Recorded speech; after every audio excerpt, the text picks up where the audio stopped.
Coucou les curieux créatifs, bienvenue dans une nouvelle vidéo crash test. On va essayer de pas faire le cata. Je me demandais si on pouvait customiser des verres tout simples, des verres à moutarde, avec du vernis à ongles. Parce qu'on nous les vendait avec des tours de couleur en bas. C'était très bien, mais maintenant il n'y a plus que des transparents, en tout cas chez moi. Donc des fois, quand on est nombreux, c'est pas évident pour reconnaître son verre. Je me suis dit, et si je refaisais le même effet? On peut voir, je sais pas si ça se voit. C'est une légère couche de peinture toute fine. Ça existe la peinture pour verre. Bon, on n'a pas forcément envie d'en acheter si on veut pas faire d'autres projets. Même ça s'écaille un peu. Je me suis dit, peut-être le vernis à ongles, ça marche. Donc j'ai rassemblé plusieurs marques et puis on va essayer. Allez, c'est parti.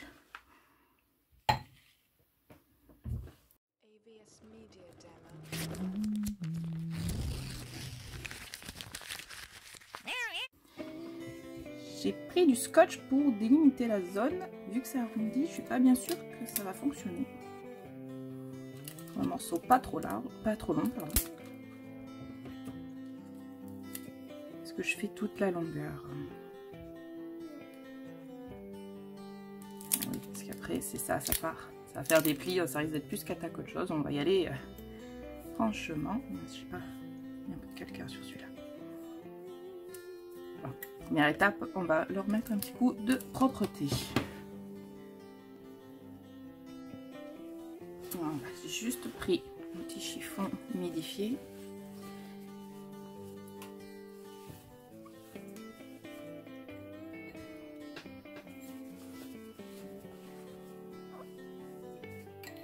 Je ne veux pas risquer de gêner l'accroche du vernis. Pareil, quand on se met du vernis à ongles, il faut pas, si on sait juste enlever un vieux avant, il faut bien laver au savon et à l'eau pour pas que les résidus de dissolvant empêchent l'accroche. Je suis pas sûre que l'alcool n'ait pas des effets indésirables aussi sur l'effet du vernis. Dans le doute, que de l'eau et de l'huile de coude. Expression, bien sûr, pas d'huile pour de vrai. Hein. L'huile, par contre, je pense que ça empêcherait d'accrocher. Allez, on y va.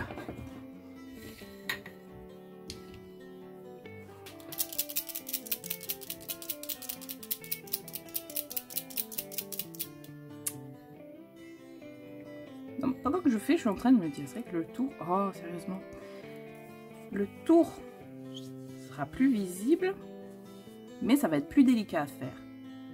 Et si je faisais que le dessous?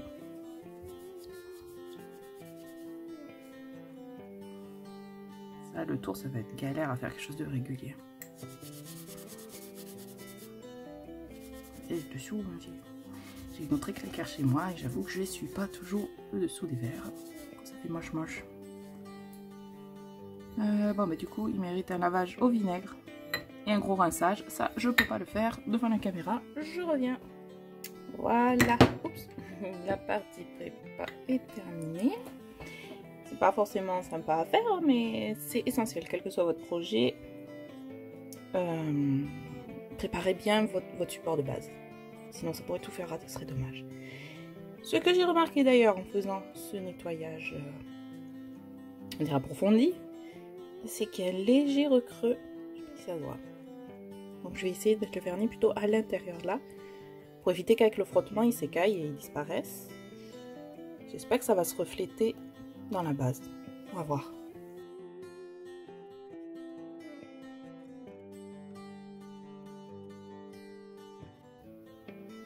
Dès la première touche, c'est rigolo. Oh, les reflets du verre, je sais pas si ça se voit. Si je pense, voilà, on le voit, il apparaît là.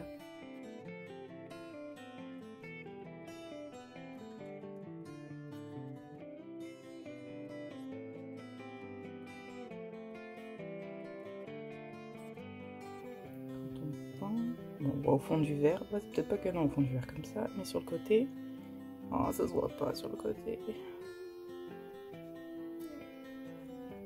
Du coup, l'intérêt, si on regarde quand même, on voit sur le côté, dans le reflet, mais si on prend son verre, on voit pas.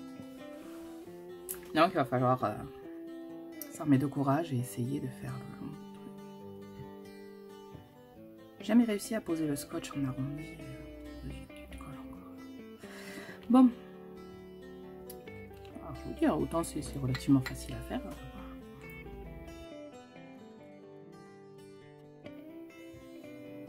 Celui-là, il est bien parce que c'est un pinceau large.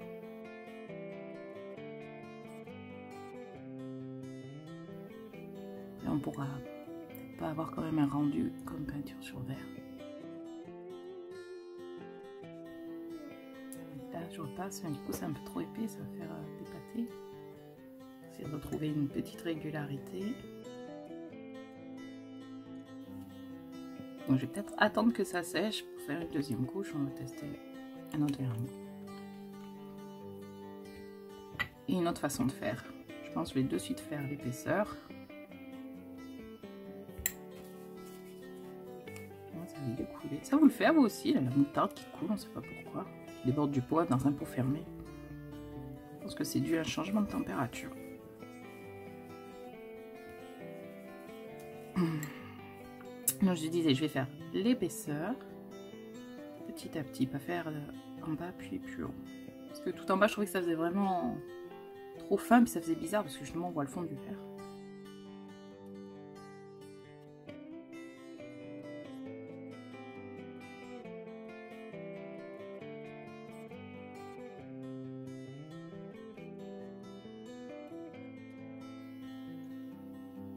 Bon, après, quand on sait qu'on va avoir une démarcation, ce qui est pas mal, c'est d'essayer de la faire en diagonale. Naturellement, l'œil remarque moins les lignes diagonales. Ça permet de contenter l'œil, même s'il y a un défaut.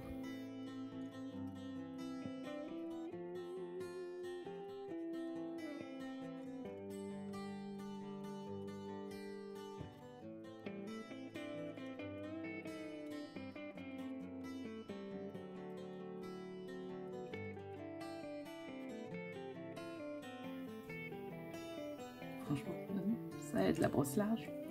Le pinceau large, pardon.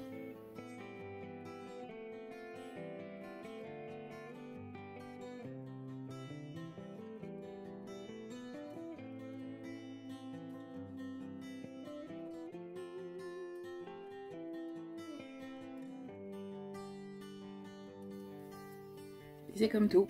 Avec l'expérience, je vais peut-être m'améliorer, mais je pense que je vais garder ce principe.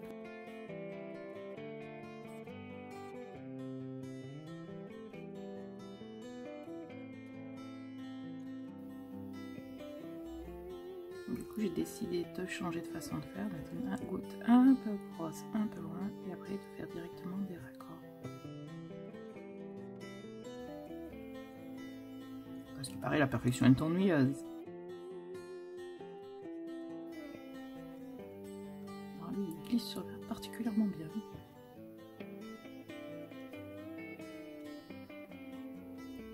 La jonction. Et oui, comme il a bien glissé, ça allait plus vite, c'était pas tout à fait sec. Je ne touche plus non plus. Alors ça donne quoi à la caméra? Parce que vraiment j'avais besoin de concentrer sur ce que je fais, sur ce que je faisais. Ben, moi je trouve que franchement, le rendu là il est pas bien.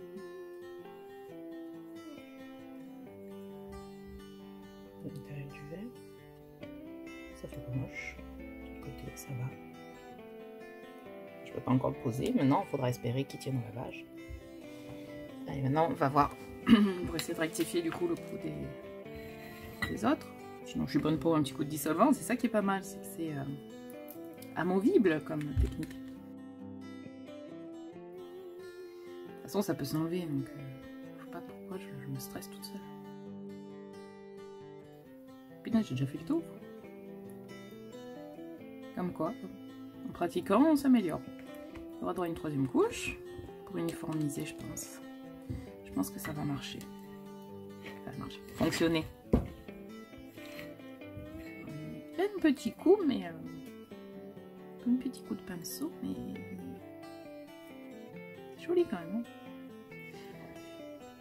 Déjà, ça ne part pas au doigt.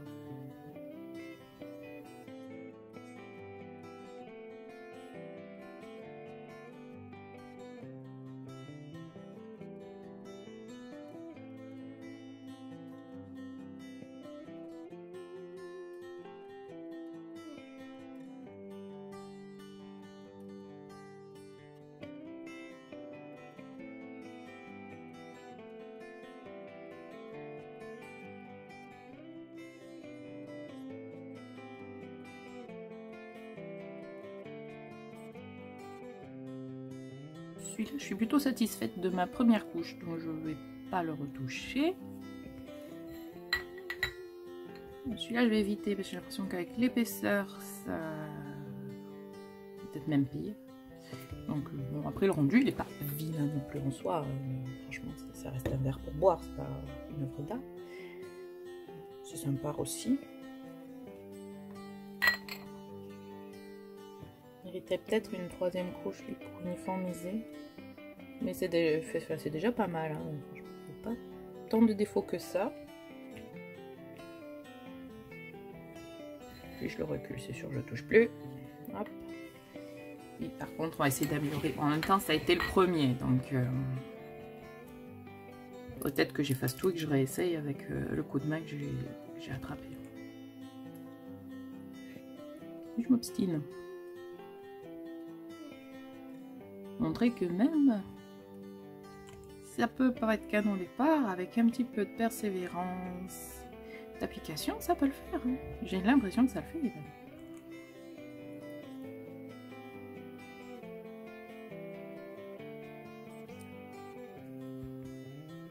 Après, je pense qu'il ne faut pas mettre plus de 3 couches, ça commence à être épais.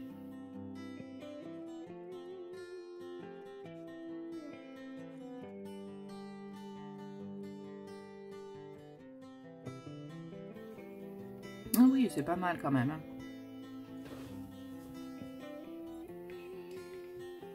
Hop. Et avec le dissolvant, je vais enlever quand même mon petit pâté de là. Allez, mes petites conclusions. Je vais m'arrêter là. Mes petites conclusions suite à cette expérience.